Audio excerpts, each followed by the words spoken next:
In 1 Corinthians 8, Paul addresses a question that the church had asked him about.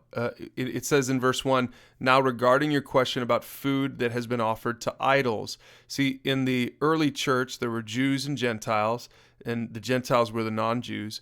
And so the Jews, and maybe some of the Gentile believers also, were not sure if you were supposed to eat food sacrificed to idols. It was kind of a thing that they did. The pagan rituals, they would sacrifice food to idols, and then maybe the next day they would show up out there in the market, and so it was a lot cheaper to buy that food than just the fresh food or whatever. And so this was an issue in the early church. They said, hey, is this okay to do? Are we allowed to save some money and buy this kind of food? And here's what Paul says. He said, yes, we know that we all have knowledge about this issue, but while knowledge makes us feel important, it is love that strengthens the church. And so what he's about to say is he's addressing some of the believers who feel like, hey, listen, we realize this is really no big deal, but there are some believers here in the church who think this is a big deal. And Paul goes on to say in this chapter that it really isn't a big deal.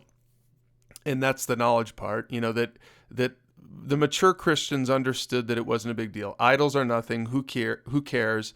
And so they're not going to sort of split hairs over it. But look at what he says later on, because this is really, I think, the takeaway. He says in verse 8 or in verse 9, but you must be careful so that your freedom does not cause others with a weaker conscience to stumble.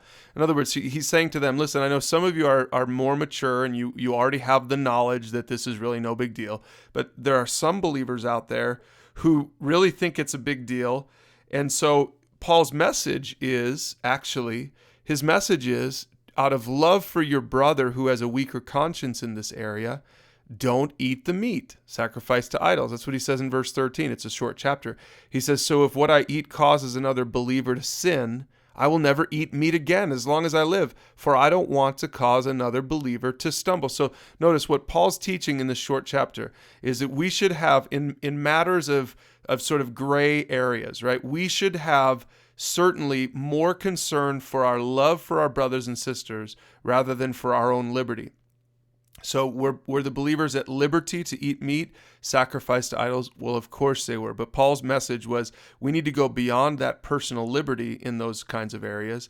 And we need to recognize that love is the bigger rule. I'm going to love my brothers and sisters more than I'm going to prefer my own liberty to eat this meat. So I'm not going to do something that makes another brother stumble. And, an obvious example of this in our culture, because obviously this really isn't an issue for us here in 1 Corinthians 8. This isn't an issue for us, food sacrificed to idols.